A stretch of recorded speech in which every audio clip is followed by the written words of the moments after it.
por estar con nosotros.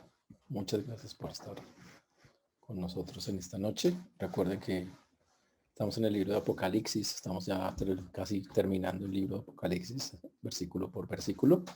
Estamos en el capítulo 20, el versículo 15, y el que no se halló inscrito en el libro de la vida fue lanzado al lago de fuego. Y hemos hablado de ese lago de fuego ya bastantes sesiones. Tenemos casi la última sesión de este punto. Hemos hablado que el infierno es real. No tanto como muchos lo piensan, sino hemos tratado de ir desglosando exactamente el concepto que la Biblia tiene muy puntual respecto al infierno, que es un lugar donde las personas no son para ser reformadas, sino para ser condenadas. Es un lugar de sufrimiento, y hemos estado hablando también, y hemos llegado allá porque la Biblia, todo el libro de Apocalipsis narra cómo comenzó narrándonos cómo Juan en la isla de Patmos tiene esa visión impresionante que Dios le permite tener de los eventos futuros. Y Juan ve primeramente al Señor glorificado, recibe un mensaje para las iglesias que estaban en ese tiempo, que reflejan mucho lo que tienen las iglesias del día de hoy, que es el mensaje de las 7 iglesias, y posteriormente es llevado a tener una visión del cielo, visión que nos describe él de una manera muy bonita, que nos muestra que está el trono de Dios, del Señor Dios sentado en su trono, los 4 seres vivientes, 24 ancianos, multitud de ángeles alabando al Señor. Y muestra como que el que estaba sentado en el trono tiene un rollo que nadie podía abrir hasta que llegó el león de la tribu de Judá, rompe el rollo, empieza a abrir los sellos y empieza a desarrollarse la historia de la humanidad, los eventos futuros, de los cuales, con base a lo que estamos viviendo actualmente, sabemos que no estamos muy lejos de que empiecen a desarrollarse. Ya mucho de lo que la Biblia ha dicho que tiene que pasar ha pasado y va a seguir ocurriendo. Pero cuando llegue ese punto que la Biblia llama la tribulación y gran tribulación, que es ese periodo de 7 años que aún no se ha dado, pero que estamos esperando que ocurra, y es cuando se abra ese sello, dice que el anticristo empieza a ganar terreno, empieza a ganar, es una cosa impresionante, y empieza a implementar un régimen económico, político, religioso, a imponerlo en el mundo. Un régimen muy fuerte que somete a muchos, que son las primeras partes de los sellos que vimos ahí. Al final del séptimo sello suenan 7 trompetas, y ahí es cuando empieza más bien el juicio de Dios, y ahí empieza Dios a atacar todo eso, ese imperio que el anticristo va a levantar. Y al final del séptimo sello vemos las 7 copas de la ira de Dios, que es Dios castigando ya finalmente y condenando a ese mundo que se ha ido tras ese régimen del anticristo, del falso profeta, de la bestia, y la trilogía satánica que se forma para que el mundo sea sometido y esté lejos de Dios. Y con base en eso vemos que al final hay una batalla, la batalla de Armagedón, donde la bestia y el falso profeta son echados al lago de fuego y azufre, que es básicamente lo que estamos hablando. Satanás es atado por 1000 años, llega un periodo de tiempo que llamamos el milenio, donde gobierna Cristo con los que han bajado del cielo, más los que pasaron la tribulación. Pero al final de los 1000 años Satanás es desatado para que se revele el corazón de los que quedaron vivos en la tribulación, si en verdad siguen al Señor por las razones correctas. Obviamente muchos no lo hacen. Y hay una nueva batalla, que es la batalla final de God y Magog, donde el Señor con solo abrir su boca extermina a todos ellos. Pero aquí hay un versículo que nos dice que Satanás fue echado en ese lago de fuego y azufre en ese momento. Pero también que él no se halló escrito en el libro de la vida fue echado allá a ese lugar. Y hemos estado hablando de ese lugar, de todas las implicaciones que tiene. Y estuvimos hablando que la gente tiene un montón de excusas también. Dijimos que el infierno es bastante real, que es un fuego, es descrito como un fuego que nunca se apaga, un gusano que consume. Y habla más del grado de dolor, de la intensidad del castigo que recibirán todos aquellos que estén allí. Pero también estuvimos hablando de que mucha gente ha tratado de evadir la idea del infierno, que no existe, no cree, de que eso es mentira, de que, ya hablamos la semana pasada, un universalismo, de que todo el mundo dice, todos al final van al cielo. Cuando se muera, si se portó mal, le echan una quemadita rápida, pasador, y ahí sube usted derecho y listo, se acabó la película y todos para el cielo. Vimos toda la base bíblica que dice que eso no es así, pero hay una segunda que vamos a ver hoy, muy cortica, y después vamos a entrar ya al final de este tema, que es para poder pasar al capítulo 21. Y tiene que ver con algo que se llama el aniquilacionismo, aniquilacionismo.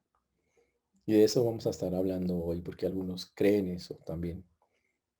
Y vamos a estar concretando lo que las escrituras nos dicen respecto a eso. Vamos a orar para que el nombre del Señor sea glorificado. Señor Dios, te damos gracias por todo lo que tú haces, Señor. Pedimos perdón, Señor, primeramente por nuestros pensamientos, palabras o acciones que no te han glorificado. Rogamos que tú, Señor, seas obrando en nuestras vidas, nuestros corazones, ayudándonos, Dios, a que podamos estar concentrados, a poder hablar con claridad tu palabra, pero también a tener un corazón dispuesto para recibirla y para aprenderla. Gracias por todo lo que haces, Señor, porque solo tú y nadie más que tú lo puede hacer. Y por eso damos a ti gloria, honra y alabanza, Señor. Pedimos que obres en las vidas de nuestros hermanos, Señor, y que hoy tú nos hables a nuestros corazones. Limpia nuestra mente, Señor, y ayúdanos a poder que los pensamientos tuyos, Señor, sean los que hoy sean expresados a través de tu palabra. Ten misericordia a todos los que nos escuchan y de tu siervo quien habla en Cristo Jesús. Amén. Y amén. Entonces, hablando de la aniquilacionismo, hay una palabra, otro nombre que se le da, se llama inmortalidad condicional, así se llama. Las personas que creen esto, y obviamente son personas que no quieren creer en el infierno, dice que todo el mundo deja de existir en el momento de la muerte. O sea, usted se muere y ¡pum! Se acabó, no hay alma, no hay nada, el alma no va a ninguna parte, usted se desaparece, queda en nada. Obviamente ya vimos antes que eso está basado en filosofías paganas, que está basado en filosofías ateas que niegan la creencia de que Dios no existe, es el ateísmo. Está basado en personas que la creencia de que solo existe la materia física y que cuando se muere ya todo se acaba, se llama materialismo. Eso está basado también en la creencia de que nada tiene sentido, eso se llama existencialismo, y está basado en la creencia en que la vida no lleva a ninguna parte, y eso se conoce en el mundo como teológico como humanismo secular, ese humanismo. Y todas esas son las que dicen, no, uno se muere y ya, todo se acaba, eso ya, hay que vivir la vida porque eso se acaba. Otros, pero resulta que a los aniquilacionistas le salieron otros que dijeron que sí creían que algo pasaba después, pero no han jugado las historias que tienen sobre eso. Hay unos que dicen que todos los malvados, solo los malvados dejan de existir en el momento de la muerte. Interesante, ¿no? Dice, solo los malvados dejan de existir, pero los buenos siguen adelante. Esa es otra de las teorías que ellos tienen.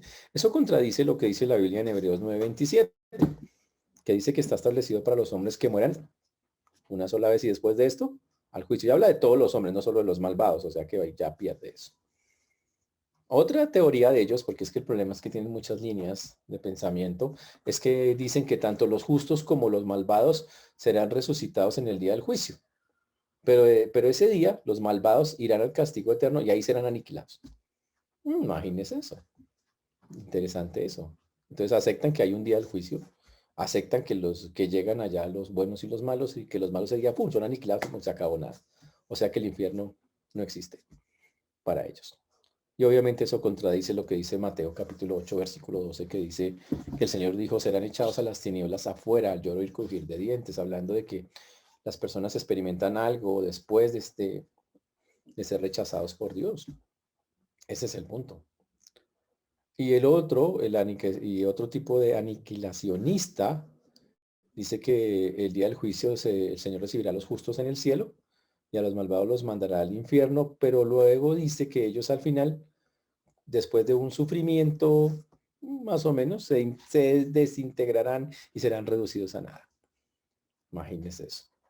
Y ahí dice que los sufrimientos del infierno tendrán fin y aquellos que los hayan padecido, serán finalmente destruidos y dejan de existir. Ush. Wow. Tremendo eso, ¿no? Ahora, pero te existe algo parecido a eso, por eso se llama casi la inmortalidad condicional. Y dice que el hombre es mortal por naturaleza, pero Dios le concede la inmortalidad si se vuelve de su pecado y deposita su confianza en Cristo. Interesantísimo eso. O sea que solo las personas que creen en Cristo tienen inmortalidad, o sea, vida después de la muerte. Pero que si una persona no cree en Cristo, pues la vida se le acaba cuando se muere. Esa se llama inmortalidad condicional. Esa es la que muchos también creen en eso. Ahora, todas esas ideas como lo hemos visto en todos estos estudios, siempre vienen de gente del pasado.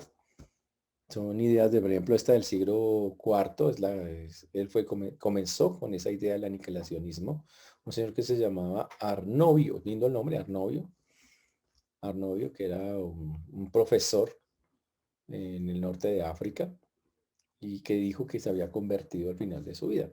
Y él negó la inmortalidad del alma humana y dijo que depende de solo de Dios concederle que dure más si se convierte al Señor y si no, no, de él salió la idea. Mm, tremendo. Obviamente fue declarado un hereje en el año 553 en el concilio de Constantinopla por andar hablando cosas como esas. Eso es algo impresionante. Después salió otro hombre famoso también que hizo que estas ideas fueran creciendo. Se llamaba Fausto Socini. Fausto Socini no jugaba en ningún equipo de Isla Italia, eso dejarlo claro, y tenía unas ideas humanistas que dijeron que Cristo no era Dios. Y ojo, imagínese eso, y que el hombre obtenía la salvación por su propio esfuerzo. Y dijo que el alma moría junto con el cuerpo, excepto en aquellos que perseveraban en obedecer los mandamientos de Dios. Y a ese movimiento, que es muy famoso, se le llamaron a los que seguían al Fausto Socini, se le llamó los socianos. Mm. Y de los socianos salió un movimiento después que se llamó los unitarios modernos. Ay, salió otro grupo como eso.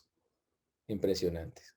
Ahora, esas ideas de condicionales de que el hombre solo se salvan los que creen en el Señor y que las personas no tienen inmortalidad. Obviamente, la secta más famosa que la proclama. Recuerden que una secta es un grupo que se sale totalmente de las escrituras, tiene vocabulario tal vez religioso, pero no tiene nada que ver con lo que la Biblia dice.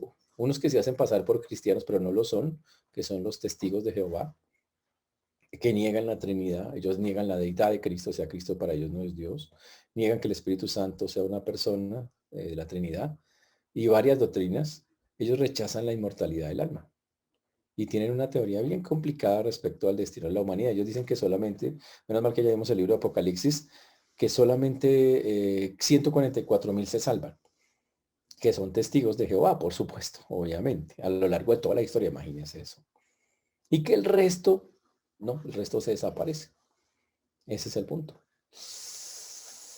Uy, interesantísimo eso. Y que las personas que nunca oyeron la predicación del reino, como ellos dicen, de los testigos de Jehová, podrán hacerlo en una época futura. No explican cómo, pero dice que quienes lo consigan, quienes escuchen y eso, heredarán un paraíso terrenal y quienes no lo hagan serán aniquilados. Ellos creen en la aniquilación y es un grupo que proclama abiertamente eso, pero obviamente dentro del cristianismo no tiene cabida, es considerada una secta, los testigos de Jehová, para dejarlo bien, bien clarito. Que hay algunos que se llaman, dicen, ay, pero ellos no creen en Cristo. Eso es algo que debe ser claro, ellos no creen que Cristo sea Dios y por lo tanto, si Cristo no es Dios, no puede ser el Salvador. Por lo tanto, ahí no hay nada con este grupo de los testigos de Jehová. Otro grupo que sorprende por su posición, aunque cree en Cristo, tiene muchos puntos en común, son los adventistas del séptimo día. Ellos aprueban mucho de la enseñanza que nosotros tenemos, pero dice que los creyentes viven para siempre en una tierra renovada, gobernada por Jesús desde Jerusalén, mientras que los no creyentes son aniquilados. Ellos creen en la aniquilación también. Imagínense eso. Eso es algo fuerte, yo que es un grupo fuerte, conocido. Un grupo bastante conocido en eso. Ahora, esta posición de aniquilacionismo o esta idea de que se tiene la inmortalidad condicional ha sido defendida en estos estudios hemos visto que hay gente, entre comillas, algunos famosos, que defienden posiciones, a veces son muy seguros defendiendo esas posiciones. Eh, eh, Una de las personas que defiende la inmortalidad condicional se llama John Stott, ustedes lo conocen, es un tipo bastante reconocido en estos tiempos muy contemporáneos, un teólogo, y él afirma en sus libros que cree que los malvados no tendrán un sufrimiento eterno. Dice que si van a sufrir algo, pero que va a terminar ahí, en algún momento queda ahí.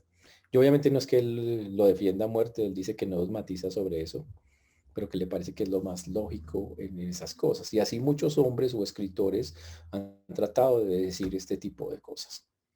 Ahora, el punto es, nosotros qué debemos decir ante eso, ante los aniquilacionistas y ante aquellos que hablan o que están diciendo que el ser humano no es inmortal, que es simplemente mortal. Wow. Pues que la Biblia tiene un montón de cosas que decirnos al respecto, cosas muy puntuales. La Biblia dice, y lo podemos ver ahora, otra cosa antes de agregar esto, ellos sacan sus ideas de coger palabras de la Biblia y de darles una interpretación diferente. Porque también cogen Biblia y dice, ah, es que aquí dice esto y entonces por eso es que se salen y por no estudiar la Biblia a fondo. Por eso es tan importante cuando estudiamos la Biblia, si algo nos parece raro, si algo nos parece extraño, uno tiene que ir y empezar a estudiar. La enseñanza no solo para pastores o para líderes, no, la enseñanza es para todos los creyentes. La enseñanza es para todos y cada uno de nosotros. Ahora, la pregunta que uno tiene que contestarse es, ¿el alma del hombre es inmortal? Sí, claro. Por supuesto, de Dios. Por supuesto que sí. ¿De dónde sacamos eso? Bueno, de Génesis 1:27 dice la Biblia, creó Dios al hombre a imagen de Dios lo creó, varón y hembra lo creó. Fuimos creados a imagen de Dios, estamos hechos a la semejanza de Él, como dice Santiago 3:9 también. Dice, hechos a la semejanza de Dios. Pero el versículo más claro respecto a eso, y como somos de semejanza de Dios, tenemos ciertas cosas iguales, y una de esas es, tenemos eternidad, en el sentido de que se llama perpetuidad, fuimos creados por Dios y no tendremos fin. Nuestro fin será estar por siempre con el Señor o estar sin el Señor por siempre. En el libro de Eclesiastés, capítulo 3, versículo 11, por favor, vamos allá. Vamos a ver este versículo, por favor.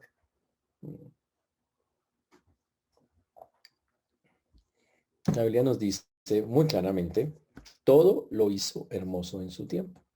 Y ha puesto eternidad en el corazón de ellos, sin que alcance el hombre a entender la obra que ha hecho Dios desde el principio hasta el fin. Dios ha puesto eternidad. Y no solamente eso, no dice que todo se aniquila. Eclesiastés 12:7 dice lo mismo, ahí al final de Eclesiastés. Así que cuando el hombre muere, dice, el polvo vuelve a la tierra como era y el espíritu vuelve a Dios que lo dio. ¿Está claro eso? Entonces debemos responder, no, la Biblia dice claramente que Dios ha puesto eternidad en los hombres y que la vida no se acaba cuando uno se muere. No, señor, ahí dice que el espíritu vuelve a Dios. Wow. Además, ¿cómo explicar cosas como la Biblia dice, el alma que pecare, esa morirá? El alma que pecare. El alma tiene que ir a algún lado para pagar eso. El alma que peca tiene que rendir cuentas. Y morir, recuerden que la palabra no significa que se acaba, sino la palabra significa quedar separado de la presencia de Dios. Ese es el punto. Muy interesante eso, muy, muy chévere.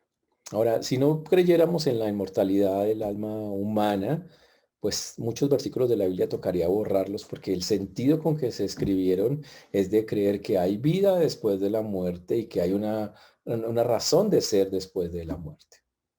En el Salmo 42:1, cuando está por ahí David diciendo, como el siervo anhela las corrientes de agua, así suspira por ti, oh Dios, el alma mía. Ya habla de, wow. Ahora, ¿cómo así que suspira? Y está suspirando por una comunión espiritual con Dios de 70 años, que es lo que dura la vida, más en promedio para la gente. No. Él anhela esa relación con Dios eternamente. Y ese fue el sentido con que él escribió eso. Así es como la Biblia lo muestra. Esa sería la respuesta que nosotros tendríamos que dar. Por eso la vida eterna es un regalo que nos da el Señor.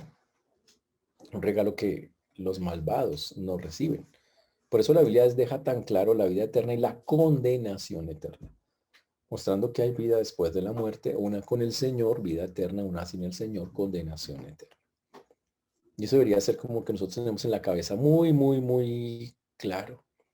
Y es algo muy importante que no nos pongamos a suponer cosas, sino a dejar claro con Biblia lo que el Señor nos está diciendo en este momento. Ahora, fuera de eso, ¿cómo explicamos entonces el fuego que se apaga, el plano que no se muere, el fuego eterno? si todo se acaba de una, si la Biblia dice que eso va a ser cuando la persona muere, no tendrían explicaciones, sería algo que totalmente loco y tendríamos, como les digo, que votar muchas partes de la Biblia. Ahora, ya dijimos que todo esto son las cosas que el ser humano saca por tratar de evitar esa idea de que el infierno no existe. Eso es terrible, y ese temor, ese miedo tan grande que tiene de ese lugar le hace tratar de buscar todas las maneras, y hemos visto acá todas las cosas respecto a eso. Hemos visto cómo las cosas salen, se mueven. Es una cosa impresionante lo que la Biblia señala respecto a eso. Ahora, pero más importante que eso es entender, no hay ninguna excusa delante de Dios. Ninguna, ninguna. Todos vamos a estar un día frente al Señor. Y realmente de lo que nosotros decidamos en la tierra, eso es lo que al final va a contar. Única y exclusivamente eso. Hay muchos caminos para ir al infierno, ya lo vimos a lo largo de todo este estudio, montones de formas de ir. Satanás en el libro de Apocalipsis escogió junto con el anticristo, la bestia, el falso profeta, escogió esa manera de coger, de formar un régimen político, social, religioso, económico, que tratara de acabar con todo lo que era Dios. Obviamente no lo pudo hacer, pero la Biblia muestra claramente su final. Así es como él terminó mal, muy mal. Y por eso, cuando terminamos aquí ya en este punto, todo lo que tiene que ver con el infierno, tenemos que concentrarnos. Entonces, ¿cuál es el camino que lleva al cielo? Esa es la parte más importante. ¿Cuál es el camino que lleva al cielo? Ahora, y recordemos que básicamente todo ser humano tiene que entender que para poder llegar al cielo necesita reconocer su condición de pecador. Y tenemos muchos ejemplos en la Biblia. Uno de los más famosos es David.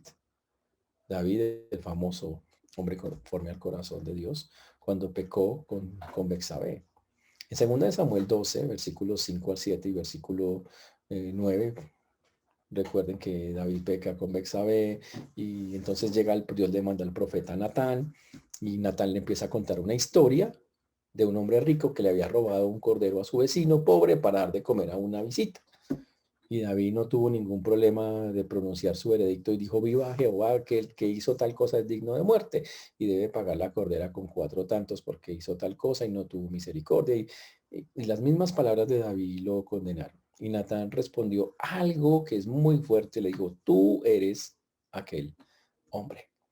Y le recordó sus pecados. A Urías Eteo heriste a espada, tomaste por mujer a su mujer. Uy.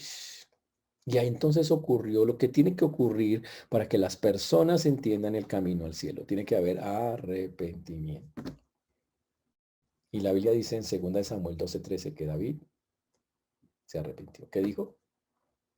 Entonces David dijo a Natán, pequé contra Jehová. Y Natán dijo a David, también Jehová ha remitido tu pecado, no morirás. Como resultado de eso, él fue perdonado, tuvo el favor de Dios. Y de ahí en adelante fue utilizado para un montón de cosas con Dios. No es que obviamente David pecó mucho más adelante en otras cosas, pero ahí comenzó su relación con Dios. Ese es el punto. Si una persona realmente quiere no tener ese camino, para ir al infierno el camino es re fácil. Para ir al infierno es súper sencillo. En las palabras del famoso filósofo Marilyn Manson, ¿lo conoce Marilyn Manson? ¿Ustedes de casualidad? Bueno, tremendo. Marilyn Manson, un satánico, cantante, muy reconocido, supremamente reconocido. En uno de sus conciertos le gustaba, en los conciertos le gustaba matar pollitos, es que sacarles la sangre y despedazar Biblias. Él era feliz haciendo eso y la gente gritaba cuando él hacía eso. En uno de sus conciertos, él cogió una Biblia y empezó a arrancarle las hojas y a botarlas. Y paró y dijo, aquí dice en la Biblia, cogiendo la Biblia, que para ir al cielo tienes que cambiar. Pero yo digo, decía Manson, que para ir al infierno solo tienes que ser tú mismo. Y ese es el camino hacia el infierno. Solo sé tú mismo, no cambies. Por eso es necesario que una persona entienda que su camino tiene que cambiar. Si una persona dice, yo quiero ir al cielo, necesita entender, yo tengo que tomar un camino completamente diferente. Y ese camino no es otro que primero arrepentirse, reconocer su condición, soy un pecador que le está fallando al Señor. Ese es el punto. Tenemos que entender eso. Por eso la Biblia dice ahora tan fuerte de las que no quieren.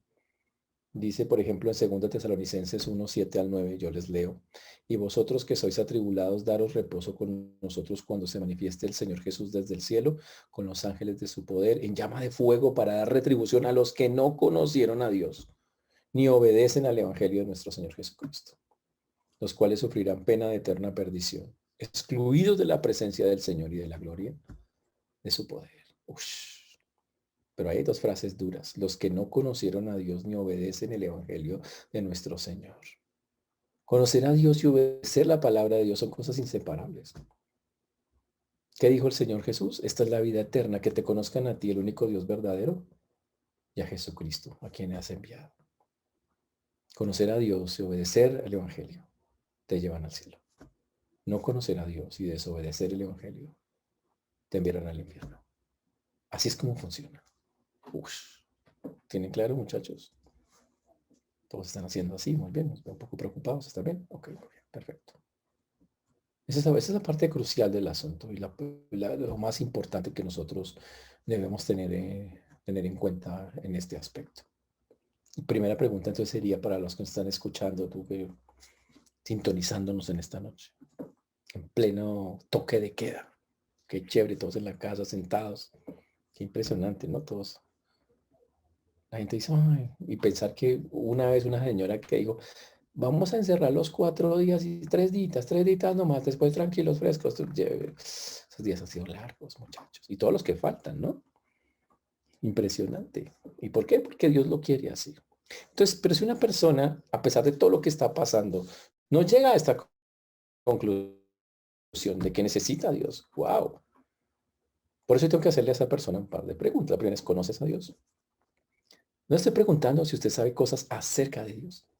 Mm, Porque seguramente usted diría, ah, sí, yo conozco algunas cosas de Dios. Mm, Pero no, estoy diciendo que si lo conoce de una manera más profunda. La Biblia dice, por ejemplo, que sin fe es imposible agradar a Dios, porque es necesario que el que se acerca a Dios crea que le hay y que es galardonador de los que le buscan.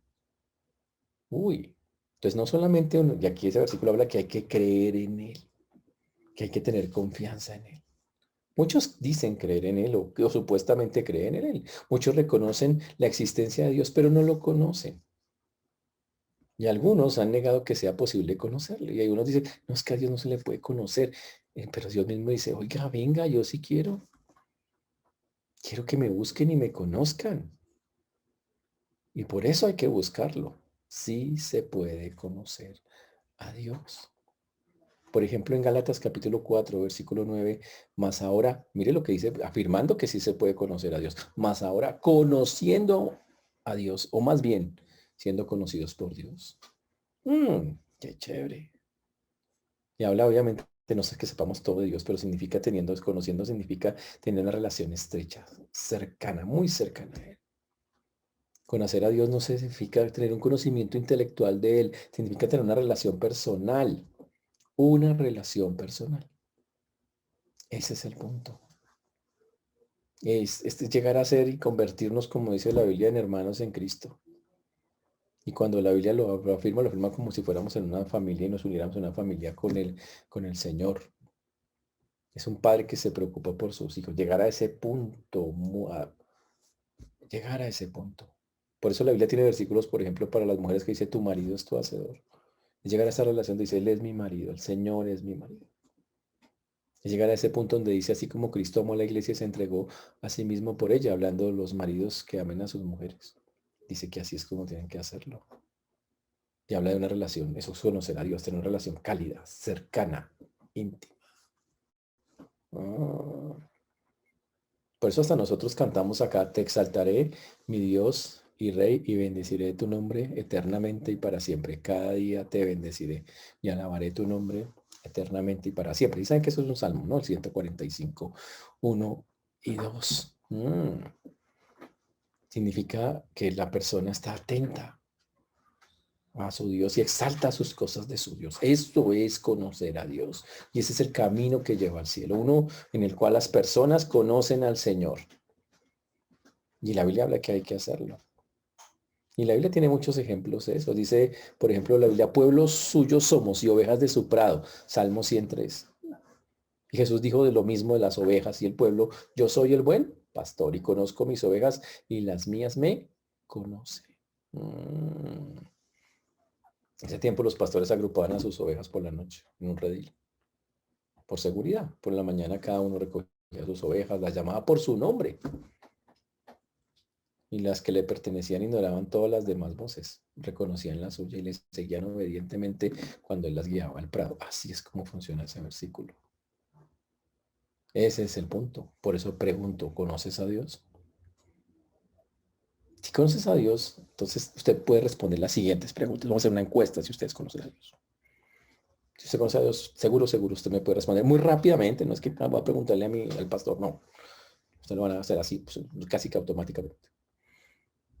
Entonces, primera cosa sería, ¿eres consciente de que eres un miembro valioso en la familia de Dios y de tu papel? ¿Tienes eso claro? Otro, ¿te gusta acudir a su presencia? Vas y lo buscas, o sea, vas en serio, usted dice, te buscar a Dios hoy, no hablar con Él, ¿sí? La otra, ¿tienes la seguridad de que Él siente una amorosa preocupación por ti? ¿Sí? Tú puedes decir, como dijeron en el libro de Cantares, Cantares 2:16, de una relación tan cercana con Dios que dice, mi amado es mío y yo suya. Así de cercana a su relación con el Señor. Usted lee la Biblia para averiguar la clase de persona que quiere Dios que sea y la vida que quiere que viva. Ese es alguien que lo conozco. Me imagino que ustedes todos están ahí. No, pues la tengo súper clara, pastor. Es una vaina súper sencilla. Puedo contestarlo así, con los ojos cerrados. Usted es de los que le alaba continuamente por lo que Él es y por lo que Él ha hecho por nosotros. Está toda hora en esa boca, se le abre y usted dice, Señor, tú eres... Que la gente dice, ay, ya, te intenso. Sí, usted es así. Usted está atento a su voz y procura obedecerla.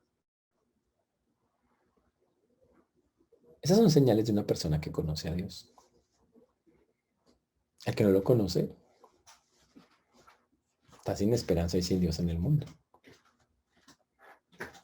¿Está claro eso, señores? Sin esperanza y sin Dios. Señores, si una persona dice que es creyente y no cambia, no tiene ninguna esperanza de perdón, de paz, de gozo. No tiene ninguna esperanza de llegar al cielo, ni de poder mejorar en esta tampoco. Y estará separado de él, y estará sin Dios. Y el hecho de que las personas hoy disfruten de lo que llamamos la gracia común, a todos nos sale el sol, a todos nos sale ese tipo de cosas, ¿sí? Todos disfrutamos de eso en común. Eso no quiere decir que Dios, ahí sí, cómo está de feliz conmigo. Que una persona no tiene una experiencia personal con Dios. Si una persona no tiene a Dios como su creador, como su sustentador, si no lo conoce como su padre, si no lo conoce como su amigo, es un verdadero pagano. Y no hay ningún vínculo, ninguna relación entre Dios y tú. Y no sabes nada de su amor, no sabes nada de su amistad, no sabes nada de su comunión. Y aunque ores y te levantes en momentos de dificultad como estos y le clames y le pidas ayuda, no sientes nada. Aunque no hay respuesta porque Él no está ahí contigo. Y cuando llegue la hora de la muerte, que ahora hoy se ve tan cercana con todas estas cosas, no vas a tener un Salvador que te proteja de su poder, no solamente de la muerte física, sino de la espiritual. Qué diferente es alguien cuando conoce a Dios, a alguien que no. El mejor ejemplo de eso es David, Salmo 23. Vamos allá un momentico. Ustedes lo saben hasta de memoria, pero vamos allá. Ustedes lo saben hasta, bueno, se lo saben de memoria porque es que ustedes habían comprado unas Biblias así de anchas, gordas, así, la abrían ahí, le ponían un par de velas a los lados. Pero no es eso, no es conocer a Dios. Es lo que decía ahí. O sea que cuando David hablaba, ¿sabe qué decía? porque lo conocía, dijo, Jehová es mi pastor. Nada me faltará. En lugares de delicados pastos él me hará descansar. Está hablando de la confianza. Junto a aguas de reposo me pastoreará. Confortará mi alma. Me guiará por sendas de justicia, por amor de su nombre. Es que es conocer a Dios. Él sabe qué hace Dios. Dice, aunque ande en valle de sombra y de muerte, no temeré mal alguno, porque tú estarás conmigo. Tu vara y tu callado me infundirán aliento. Fantástico, ¿no? Eso se llama conocer a Dios. Si una persona conoce a Dios, está en el mundo. En el mundo. Y significa hasta en lo frágil, en lo vano, en la humanidad frágil que existe hoy, apartada de Dios. Ese es el punto. Una humanidad perdida. Como lo dijo el libro de Eclesiastés. El libro de Eclesiastés está bastante claro. En Eclesiastés capítulo 2. Dice, esto también es un gran mal, que como el hombre vino hacia allá de volver, y de que él le aprovechó trabajar en vano. También dice el libro de Eclesiastés, también en el capítulo 2. No negué a mis ojos cosa alguna que deseara, ni aparté mi corazón de placer alguno. Es el que vive en el mundo, porque mi corazón gozó de todo el trabajo y esta fue parte de toda mi faena. Miré yo luego todas las obras que habían hecho mis manos y el trabajo, y él dice, hice todo, miré y me puse a mirar lo que hice, y al final todo era vanidad y aflicción de espíritu y sin provecho debajo del sol. Eso está en el mundo.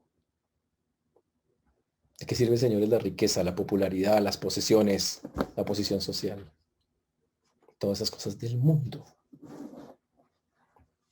Muy pronto todo eso va a ser pasado. ¿Qué sentido va a tener que usted tenga todas esas ambiciones, logros, ideas, compromisos que no están en Dios, que no va a tener ningún valor en el futuro? Ninguno, porque dice ya en unos años no tendrá ningún valor. Sabe que cualquier sea el nombre que usted le dé a su camino,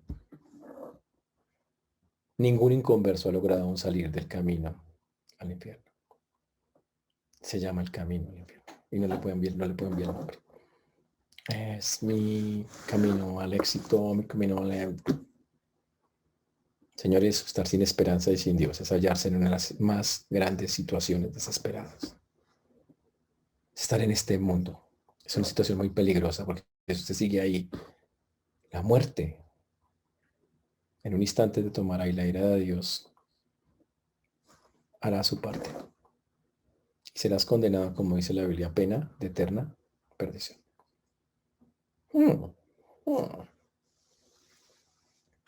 Pero hay otra frase ahí, dice, serán condenados también quienes no obedecen el Evangelio de nuestro Señor Jesucristo.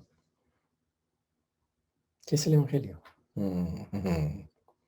Evangelio significa quien no acepta las buenas noticias, quien no recibe las buenas noticias de que le da el Señor. ¿Cuáles son las buenas noticias? Que el Padre envió a su Hijo para salvar al mundo. Esas son las buenas noticias. Dios tomó la iniciativa de la salvación de los pecadores. Pablo llama a esa buena noticia el Evangelio de Dios, que es Romanos 1:1. Dice, siervo de Jesucristo, llamado a ser apóstol, apartado para el Evangelio de Dios. No es una vaina inventada por el hombre. No es nada metafísico. Nada, no es eso. El Evangelio nos dice cómo reconciliarnos con Dios, pero no por nuestros propios esfuerzos, porque dice que el hombre no puede hacerlo. Dice que nuestras justicias son como trapo de inmundicia. Si usted cree que se está reconciliando con Dios yendo a la iglesia, leyendo la Biblia, orando, o porque tiene alguna práctica religiosa, o porque se esforzó mucho para llevar una vida decente, respetable, lo único que estás haciendo es aumentando el número de tus pecados mientras intentas librarte de ellos, dijo un famoso predicador.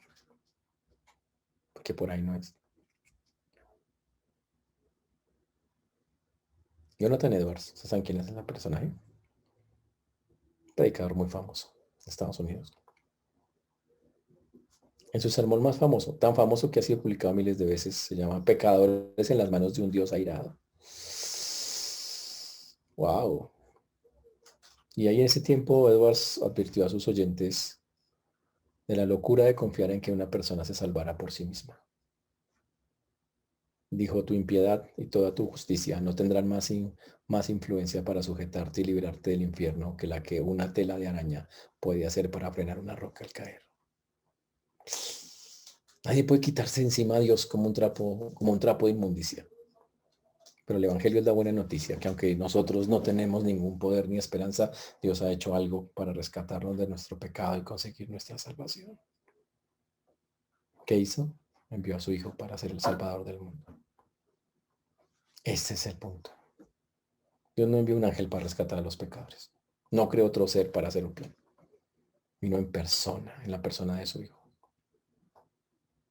Por eso Jesús es la imagen del Dios invisible. Por eso en él habita toda la plenitud de la deidad, como dice Colosenses 1:19. Por él habita toda la plenitud de la deidad, como dice Colosenses 2:9. Por eso él es el resplandor de su gloria y la imagen misma de su sustancia, como dice Hebreos 1:3. Eso es algo fantástico. Y cuando vino fue 100% Dios y 100% hombre, no una mezcla de ambas. ¿Qué hizo Jesús? Buscar que la gente se salvara de ir al infierno y permitirle entrar al cielo. Y su vida y su muerte cumplió las exigencias de Dios para que eso se pudiera hacer, que las personas no fueran al infierno y tuvieran acceso al cielo. Cumplió las exigencias de Dios, las que Dios exigía, porque la paga del pecado es muerte, separación de Dios. Y él tuvo que pagar el pecado y por eso dice que él cogió todo el pecado de la humanidad y se lo echó encima, para que él tuviera que pagar eso. Él no tenía que hacerlo, se hizo pecador por nosotros, dice la Biblia. Se hizo pecador por nosotros. Ese es el punto. Se hizo hombre por nosotros, vivió como hombre, sufrió, lloró, fue tentado. Pero al final siguió y obedeció la ley de Dios, obedeció. Por eso la Biblia dice, no hizo pecado ni se halló engaño en su boca, 1 Pedro 2:22. No tuvo nunca mal pensamiento, no dijo nada que fuera mentira, cruel, injusto, merecido, deshonesto. En pocas palabras, él siempre hacía lo que le agradaba a su padre. Él mismo lo dijo.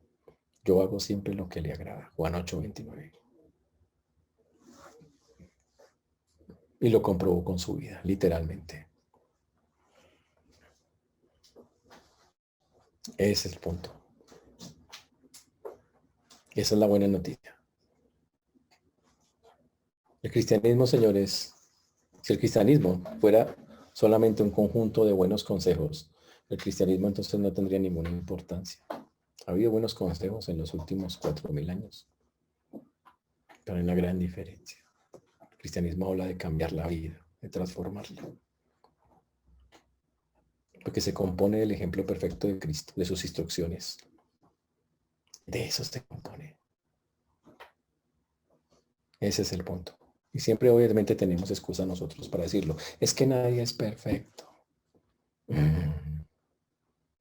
Y entonces, pero no es lo que dice el Señor. Él dice que sigamos su ejemplo. Ese es el punto. Termino diciendo que el camino al cielo entonces es un camino en el cual se conoce a Dios. Hay que conocer a Dios. Hay que seguir el Evangelio.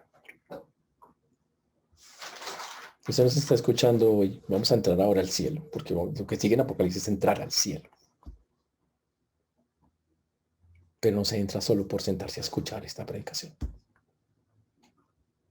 Porque usted dice, ay, yo me siento muy bien, o sea, yo me comporto súper más o menos, o sea, pues así, casi, súper bien, ¿no? De acuerdo, tiene que conocer a Dios. Y por eso estamos. Para que usted sepa cómo conocerlo, cómo meterse. Y si hay alguien acá que no ha tomado esa decisión, estamos invitándolo a que lo haga. Ese es el punto. Señores, el resultado del pecado es la muerte física y espiritual. Cuando Adán pecó, se llevó a toda la humanidad. Porque la Biblia dice, no hay hombre justo en la tierra que haga el bien y nunca peque. Dice Eclesiastés, se los llevó a todos por delante. Y obviamente el pecador está excluido de la vida con Dios. Y después de la muerte física seguirá la separación del Señor. Por eso la paga del pecado es muerte. Ese es el punto. Y solo el Señor puede quitar eso. Por eso dice el Señor que Cristo, cuando éramos débiles, a su tiempo murió por los impíos. Y dijo, no quiero que eso pase. Y lo hizo por amor, porque Dios muestra su amor para con nosotros, en que aun siendo pecadores, Cristo murió por nosotros. Romanos 5:8. La Biblia dice que al que no conoció pecado por nosotros se hizo pecado. 2 Corintios 5:21. Dice que él mismo llevó nuestros pecados en su cuerpo sobre el madero. 1 Pedro 2:24. Y Cristo padeció una sola vez por los pecados, el justo por los injustos, para llevarnos a Dios. 1 Pedro 3:18. Y en eso conocimos su amor, en que puso su vida por nosotros. 1 Juan 3:16. Y en esto consiste el amor, no en que nosotros hayamos amado a Dios, sino en que Dios nos amó a nosotros, envió a su Hijo en propiciación por nuestros pecados. 1 Juan 4:10. Clarito, ¿no? Super el plan. Y es la única manera en que la deuda queda saldada, cuando Él toma nuestro lugar. Es nuestro sustituto. Ese es el camino al cielo. Arrepentimiento como el David, un conocer a Dios. Un obedecer el Evangelio. Un aceptar que Él es mi sustituto. Que yo no puedo hacerlo, que no lo merezco, pero que Él quiere ser mi sustituto, que lo hizo. Nadie nos ha amado así. Jamás ha habido una demostración de amor mayor que la muerte de Jesús. Dio la vida por los débiles, por los impíos, por los pecadores. No hay nada más grande que eso. Murió en el tiempo exacto para salvarnos. Así funciona, dice la Biblia. El cordero que fue inmolado desde el principio del mundo. Llegó cuando Dios así lo dispuso, en el momento exacto para que la humanidad lo entendiera y para regalarnos su justicia. Pero a precio muy alto, tuvo que pagar por nosotros. Tuvo que echarse todo el pecado de nosotros encima y pagar. Ese es el camino al cielo, señores.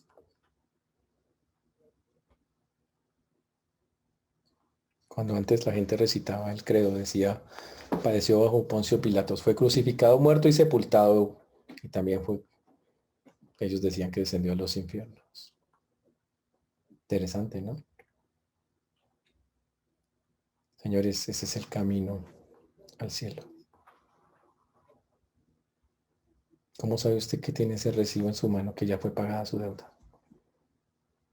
¿Cómo sabemos que Dios aceptó lo que Jesús hizo? Ya está escrito, señores. 3 días después de su muerte, Jesús se encontró con sus amigos y sus seguidores. Resucitó a más de 500 personas. Para convencernos, por un lado, de que estaba vivo y que conforme lo había dicho, resucitó. Pero también para decirnos, Dios aceptó el pago. Por eso dijo, consumado es, hecho el pago. Ahora que vamos a entrar al cielo,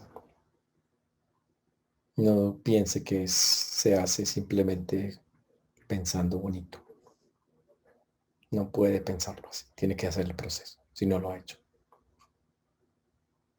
Y por eso es importantísimo que todos acá, en estos tiempos de COVID, si lo quiere ver así, tengan claro si realmente conocemos o no conocemos al Señor. Si ya hemos dado esos pasos. Si usted dice, tengo dudas, pastor, hable aquí con sus hermanos, con los que las invitamos, escribo por la página. Todos estamos dispuestos para ayudarles a que ustedes puedan saber exactamente qué necesitan para poderlo conocer. Por eso los invito a que estos pasos queden claros. Un arrepentimiento, reconocimiento de que somos pecadores, que básicamente es lo que está diciendo el texto. Un conocer al Señor, buscar esa relación, un obedecer su palabra, conforme lo hemos visto. Y una fe concreta de decir sí, de que aunque no lo merezco, Él fue mi sustituto y pagó por mis pecados. Esa es la fe que salva. Creer que Él hizo eso por nosotros. Y creerlo con todo el corazón, una sola vez y para siempre. Eso se llama en la Biblia salvación. Quienes toman esa decisión, los felicito. El capítulo 21 es para ellos. Quienes ya tomaron esa decisión, el capítulo 21 de Apocalipsis que estaremos viendo, es para ellos. Quienes no, lo siento, nos quedamos en el 20. Porque no es para ellos. Que el Señor nos ayude, hermanos. Ahora, increíble, estamos como al principio, muchachos, de hace 10 meses. Volvimos a comenzar la segunda temporada. Increíble, ¿no? Y puede haber una tercera, también sabemos eso. Pero no importa lo que pase, el que está en el Señor ya ha tomado esta decisión. Puede estar tranquilo. O sea que viva, o sea que muera. Porque tiene claro quién es su Dios y lo conoce tanto que ya sabe para dónde va. Y que si se queda también ya sabe qué tiene que estar haciendo. Ese es el Dios que tenemos. Señores, que el Señor nos ayude. Vamos a terminar en oración. Oremos. Señor Dios, te damos gracias porque tú eres bueno, Señor, y para siempre es tu misericordia. Te agradecemos porque hasta aquí nos has traído y tú has sido bueno con nosotros. Gracias porque tus advertencias son serias y son claras. Todo esto que el mundo vive, Señor, no es otra cosa que tu deseo de que de que este mundo se arrepienta, de que doblegue su corazón, de que doblegue su seguirse a sí mismo para poder obedecerte, conocerte. Eso es lo que tú deseas que esta humanidad haga. Hoy te rogamos por esa humanidad, por todos los que están en el mundo, sin Dios, separados de ti, sin esperanza, muy angustiados pensando que esto se alarga y se alarga y llenos de incertidumbre, de dolor, de tristeza, porque no te conocen. Te pido porque tú seas obrando en ellos, que seas mostrándote en ellos, y sé que lo haces a través de personas, de creyentes y de muchas otras cosas, pero te ruego que nosotros podamos ser instrumentos para ellos, de que ellos puedan entender que ese no tener esperanza puede ser cambiado por una fe certeza, una fe férrea, cierta, ciertísima, de que ellos pueden tener una esperanza firme en ti, Señor. Rogamos por que tengas misericordia de esta humanidad y que los corazones de las personas puedan ser motivados, Señor, llevados a poder doblegarse ante ti, Señor.